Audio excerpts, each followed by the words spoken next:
It's 2 a.m. at St. Mary's Memorial Hospital in rural Montana. The emergency room is quiet, save for the hum of fluorescent lights and the occasional beep of medical equipment. Then, the automatic doors slide open. But there's no ambulance, no paramedics rushing in with a stretcher. Instead, a massive German shepherd walks through those doors, blood matting his tan and black fur, and clutched gently in his powerful jaws is the jacket of a small girl, no more than 7 years old, barely conscious, her clothes torn and stained with dirt and blood. The night nurse, Maria Santos, freezes. In her 15 years working emergency, she's never seen anything like this. The dog's amber eyes lock onto hers with an intelligence that sends shivers down her spine. He doesn't growl. He doesn't bark. He simply walks forward, dragging the little girl across the polished hospital floor, leaving a trail that will change everything. What happened in those woods? How did this dog know to bring her here? And why, when police tried to separate them, did the girl's heart monitor flatline? Stay with me, because this true story will restore your faith in the bond between humans and animals, and reveal a hero nobody saw coming. Before we dive in, if you love incredible true stories of courage and survival, hit that subscribe button and ring the bell so you never miss a story that matters. Now let's go back to where it all began. 3 days before that shocking hospital entrance, 7-year-old Emma Richardson was the sunshine of Timber Ridge, Montana, a town so small everybody knew everybody's business. Emma lived with her father, Daniel Richardson, a widowed forest ranger still grieving his wife, Sarah, who had died from cancer 2 years prior. Daniel had thrown himself into his work, spending long hours patrolling the endless acres of Montana wilderness. And Emma? She'd found comfort in the forest, too, often accompanying her father on his rounds. She knew those woods like the back of her small hand, or so everyone thought. On Thursday afternoon, October 12th, Emma asked her father if she could visit Mrs. Chen, their elderly neighbor who lived a quarter-mile down the dirt road. It was a walk she'd made dozens of times. Daniel, buried in paperwork about a recent bear sighting, barely looked up. "Be back before dark, sweetheart," he said, signing another form. "I will, Daddy," Emma promised, her blonde pigtails bouncing as she skipped out the door. But Emma never made it to Mrs. Chen's house. When darkness fell and Emma hadn't returned, Daniel Richardson felt his blood turn to ice. He called Mrs. Chen. Emma had never arrived. He called Emma's school friends. No one had seen her. By 8 p.m., he'd called the sheriff. By 9 p.m., volunteers from across 3 counties were combing the woods with flashlights, calling Emma's name into the vast darkness. The temperature was dropping fast, below 40 degrees. A 7-year-old wouldn't survive long in those conditions, especially if she was injured. By midnight, the search had expanded to over 200 people. Helicopters with thermal imaging cameras swept overhead.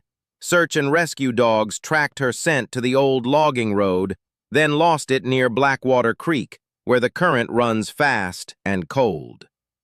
Daniel Richardson stood at the edge of those woods, his flashlight beams swallowed by the darkness, and did something he hadn't done since his wife died. He prayed. He begged God, the universe, anyone who would listen, bring his daughter home. The hours dragged into days. Friday passed with no sign. Saturday brought freezing rain that washed away scent trails and hope in equal measure. The FBI arrived. Television crews set up camps. Emma's face appeared on every news channel in the region.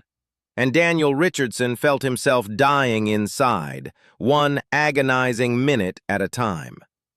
What nobody knew was that 12 miles away, deep in a part of the forest even experienced rangers avoided, Emma was still alive. Barely. She'd fallen into a ravine while chasing what she thought was a deer. Her ankle was shattered. Her head had struck a rock, and she was drifting in and out of consciousness, hypothermia setting in. But she wasn't alone. His name was Rex, and technically he didn't belong to anyone anymore. Rex had been a decorated canine officer with the Montana State Police. For 8 years, he'd worked alongside Officer James Mitchell, tracking fugitives, finding missing persons, detecting drugs and explosives. Rex had been responsible for over 40 successful operations. He'd saved lives. He'd been a hero. But 6 months ago, Officer Mitchell had been killed in the line of duty during a traffic stop gone wrong. Rex was there when it happened. He'd been in the patrol car, and those who witnessed it said the dog's howls that night still haunted their dreams. After Mitchell's death, Rex was supposed to be retired and reassigned to a handler or adopted. But something in Rex had broken. He wouldn't eat. He wouldn't work. He became aggressive with other handlers. The department psychologist, who also evaluated canine units, said Rex was experiencing what humans would call PTSD. The difficult decision was made to euthanize him. But on the morning Rex was scheduled to be put down, he escaped from the kennel, vanished into the very wilderness he'd spent years patrolling. That was 3 months ago. Local ranchers reported occasional sightings. A magnificent German shepherd, always alone, always moving like a ghost through the trees. Some left food out for him. Others worried he'd gone feral, though he never attacked livestock or approached humans. Rex had become a phantom, a legend, the ghost dog of Timber Ridge. But Rex wasn't a ghost. He was surviving, hunting, drinking from streams, and staying as far from humans as possible because humans reminded him of the partner he'd lost, and the pain was too much to bear. Until he heard the crying. It was Friday morning, nearly 24 hours after Emma had fallen into that ravine. Rex was passing through a section of forest near Blackwater Creek when his ears, still sharp from years of training, picked up a sound. Faint, weak, but unmistakable. A child crying. Every instinct told Rex to run, to avoid humans, to stay hidden. But something deeper than instinct, something primal that lived in the heart of every dog that has ever loved a human, pulled him toward that sound. He found Emma at the bottom of a 15-foot ravine, wedged between two boulders. She was soaked from the rain, shivering violently, her lips blue. When she saw Rex, her eyes widened with fear. "Good dog," she whispered through chattering teeth. "Please don't hurt me. I'm lost." Rex approached slowly. He could smell the blood from her head wound, the pain from her broken ankle. His training kicked in automatically. In his canine work, he'd been taught to stay with injured people, to bark and alert rescue teams. He barked and barked. His deep, powerful voice echoed through the ravine, but no one came. The search teams were miles away, following false leads and cold trails. Emma drifted in and out of consciousness through Friday and into Saturday. When she was awake, Rex stayed close, pressing his warm body against hers, sharing his heat.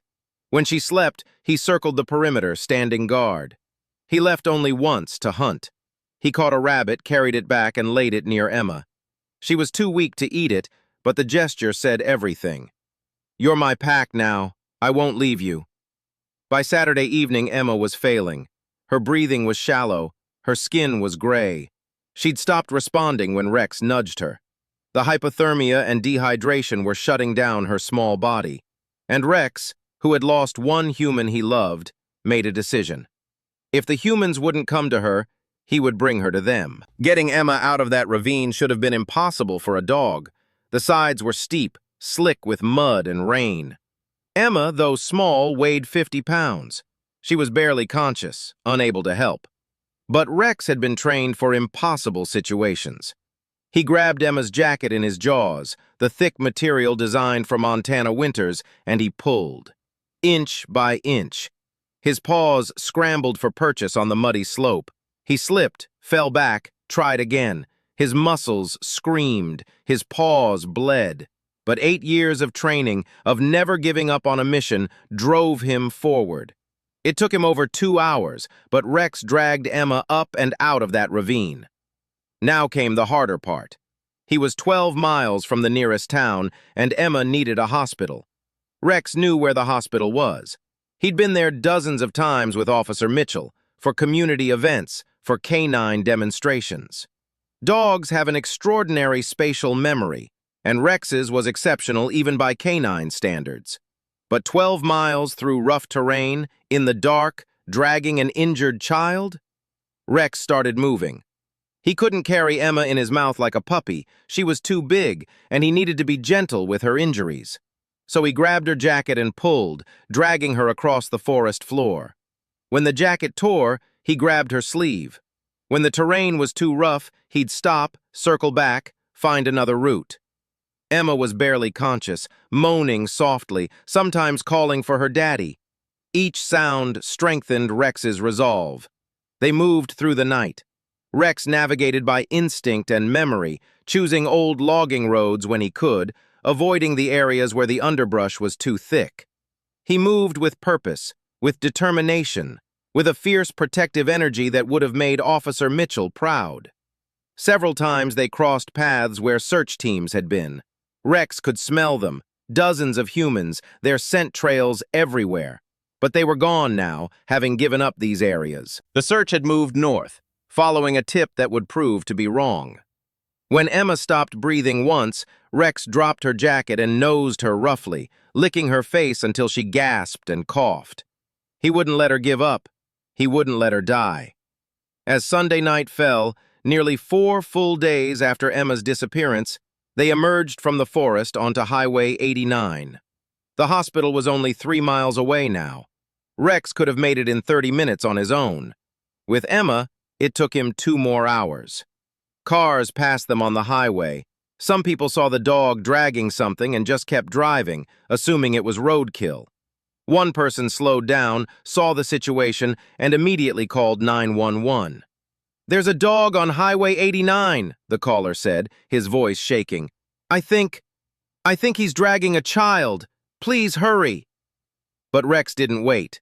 He turned off the highway onto the service road that led directly to St. Mary's Memorial Hospital, the same route he'd taken dozens of times in Officer Mitchell's patrol car. At 2:07 a.m. on Monday morning, Rex dragged Emma Richardson through the automatic doors of the emergency room.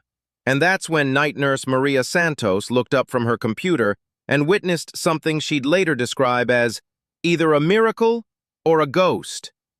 "Oh my God," Maria breathed, jumping from her chair. "Security! Dr. Patel, now!" Rex stood in the middle of the emergency room, his sides heaving, his paws leaving bloody prints on the white floor. Emma lay motionless beside him, her skin deathly pale, her breathing barely perceptible.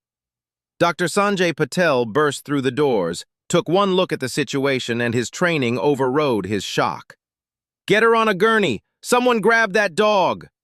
2 orderlies rushed forward to lift Emma, but the moment they approached, Rex stepped between them and the girl. His lips pulled back, revealing teeth that had been trained to subdue armed criminals. A low growl rumbled in his chest.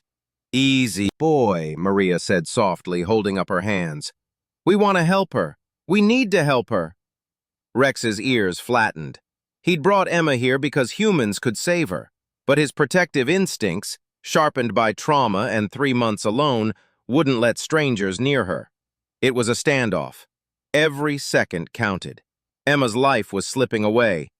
"Get animal control," someone said. "No time," Dr. Patel snapped. "That girl's going into shock. We need her on that gurney now." Maria Santos, who had 3 dogs at home and had grown up on a ranch, made a decision. She slowly lowered herself to her knees, making herself less threatening. She looked Rex directly in the eyes. "You're a good boy," she said quietly. "You saved her. You brought her home. But now you have to let us help. You have to trust us." Maybe it was the gentle tone. Maybe it was the word home. Maybe Rex recognized in that moment that his mission was complete. Whatever the reason, his growl faded. His body relaxed slightly. "That's it," Maria whispered. "Good boy. Such a good boy." She slowly reached out her hand. Rex sniffed it. Then, to everyone's amazement, he stepped aside. The medical team surged forward. Emma was on the gurney in seconds, Dr. Patel barking orders. "Get her vitals! Start an IV! She's hypothermic, probably dehydrated, possible head trauma! Move!" As they rushed Emma toward the trauma bay, Rex tried to follow. Security guard Tom Chen, a former Marine, stepped in front of him. "Sorry, buddy," Tom said. "You can't go back there." Rex barked once, sharp and commanding. The bark of a canine officer used to being obeyed. "I know," Tom said more gently, "but they've got her now. You did your job." But Rex lunged forward, trying to push past. Maria grabbed a leash from the supply closet and approached carefully. "Let me try," she said. She slipped the leash over Rex's head. He resisted for a moment, then allowed it. But his eyes never left the doors where Emma had disappeared. They led Rex to a small waiting area. Maria brought him water, which he lapped up desperately. She brought him food from the cafeteria, which he ignored. He simply sat, staring at those doors, waiting. An hour later, Sheriff Linda Brooks arrived, having been alerted by the 911 call from Highway 89. Behind her was Daniel Richardson, his face haggard, his eyes red from 4 days without sleep. "Where is she?" Daniel demanded. "Where's my daughter?" Dr. Patel emerged from the trauma bay, pulling off his surgical mask. "Mr. Richardson, your daughter is alive. She's severely hypothermic, dehydrated, and has a concussion and a broken ankle, but she's going to make it." Daniel Richardson collapsed against the wall, sobs racking his body. 4 days of terror releasing in a flood of relief. "How?" he gasped. "How did she get here?" That's when he noticed Rex, sitting calmly with Maria, still staring at those doors. "That dog," Sheriff Brooks said, her voice filled with awe. "That dog dragged her 12 miles through the wilderness and brought her straight to this hospital." Daniel stared at Rex. Rex stared back. "Can I see her?" Daniel asked. "Soon," Dr. Patel said. "We're warming her slowly. Too fast can cause cardiac arrest. But Mr. Richardson, your daughter is going to be fine. Another few hours and—" He didn't finish the sentence. He didn't need to. As Daniel was led back to see Emma, he paused beside Rex. He dropped to one knee. "Thank you," he whispered, his voice breaking. "Thank you for bringing her home." Rex's tail wagged once. Just once. But it was enough. Over the next several hours, as Emma stabilized and the story spread, the pieces of an extraordinary puzzle came together. Sheriff Brooks recognized Rex from the police bulletins. "That's Mitchell's canine," she said with amazement. "Rex! He's been missing for 3 months." Someone called the Montana State Police. Within an hour, Rex's entire history was laid out. His years of service, Officer Mitchell's death, his escape, his presumed death or permanent disappearance. The media descended on the hospital like locusts. "Hero K9 saves missing girl after months in wilderness," read the headlines. News crews camped outside. The story went viral within hours. But inside Emma's hospital room, something more important was happening. Emma had regained consciousness. She was warm, hydrated, and surrounded by her father, who wouldn't let go of her hand. Dr. Patel was checking her vitals when Emma suddenly became agitated. "Where's the dog?" she asked, her voice hoarse. "Where's Rex?" "You know his name?" Daniel asked, surprised. "He told me," Emma said simply, in that matter-of-fact way children have. "Not with words, but I knew. He stayed with me, Daddy. When I was cold and scared and I wanted to give up, he stayed with me. He kept me warm. He wouldn't let me die." Her eyes filled with tears. "I want to see him, please. I need to see him." Dr. Patel looked at Daniel, then at Sheriff Brooks, who had stayed to oversee the situation. They all understood that this was unorthodox. Dogs weren't allowed in patient rooms. Hospital policy was clear. But this wasn't just any dog, and this wasn't just any situation. "Bring him in," Dr. Patel said quietly. Maria Santos led Rex down the hallway toward Emma's room. His ears perked up. His pace quickened. Somehow he knew where they were going. When the door opened and Rex saw Emma, alive and awake and sitting up in bed, something extraordinary happened. This tough canine officer, this dog trained to chase down criminals and remain stoic in danger, whimpered like a puppy. His tail wagged so hard his entire back end shook. "Rex!" Emma cried out, holding out her arms. Rex rushed to the bedside. Emma wrapped her small arms around his neck, burying her face in his fur. Rex licked her face, her hands, his tail never stopping. "Good boy," Emma whispered. "You saved me. You're the best boy ever." In that moment, everyone in the room felt it. The bond between this child and this dog transcended explanation. They had survived together. They had refused to give up on each other. And now, against all odds, they were both alive. Daniel Richardson watched this reunion with tears streaming down his face, and he made a decision that would change all their lives. "Sheriff," he said quietly, "that dog, he doesn't have a home anymore, does he?" Sheriff Brooks shook her head. "Technically, he's still state property, but given the circumstances, given what he's been through—" She paused, understanding what Daniel was about to ask. "I think I can make a call." Daniel knelt beside Rex, placing his hand on the dog's head. "You brought my daughter home," he said, his voice thick with emotion. "The least I can do is give you one." 3 weeks later, Emma Richardson was released from the hospital with a cast on her ankle and strict orders to rest. But she was alive, she was healthy, and she was going home.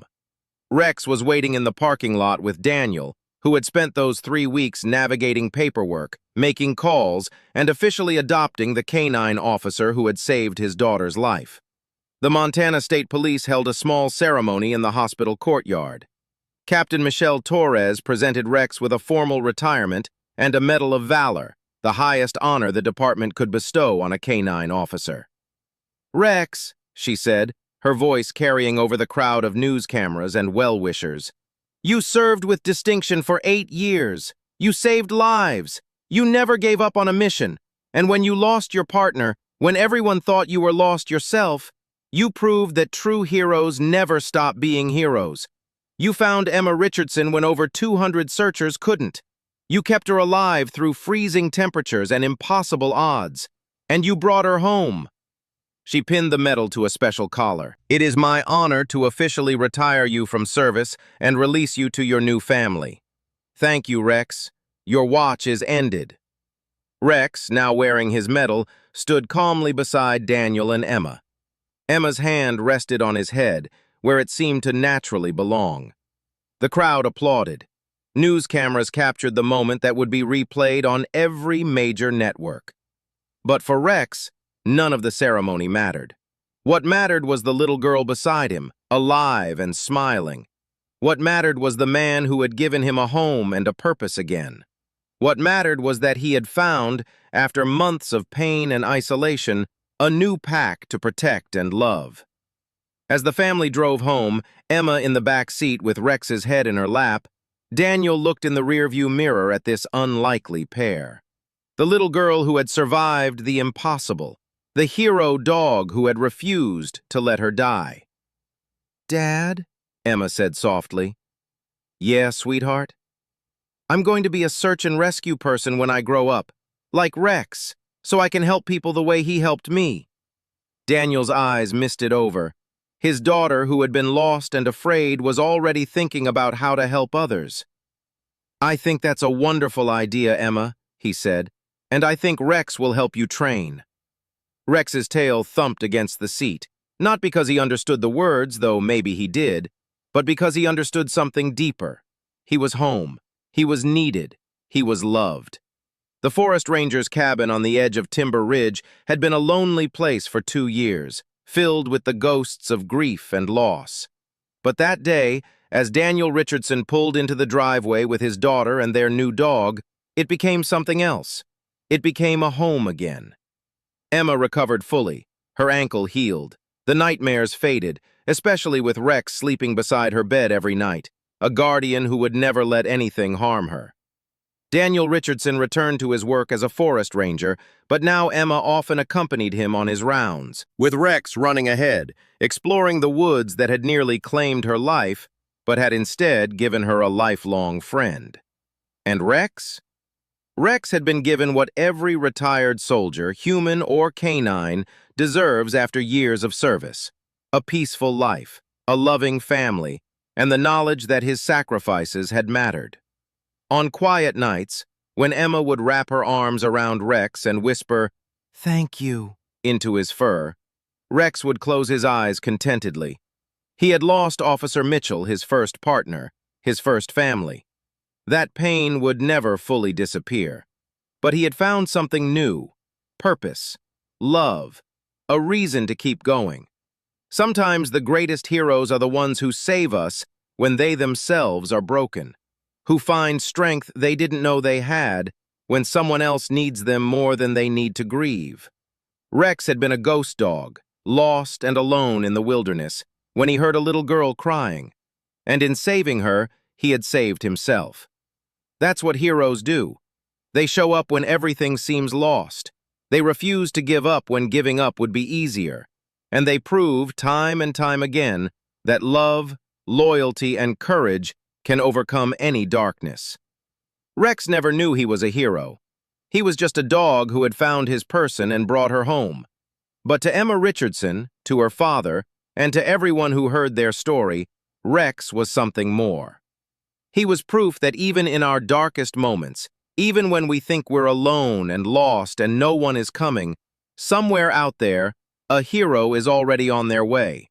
And sometimes, that hero has 4 paws and a heart bigger than the wilderness itself. If this story moved you, please hit that like button and share it with someone who needs to hear a story of hope today.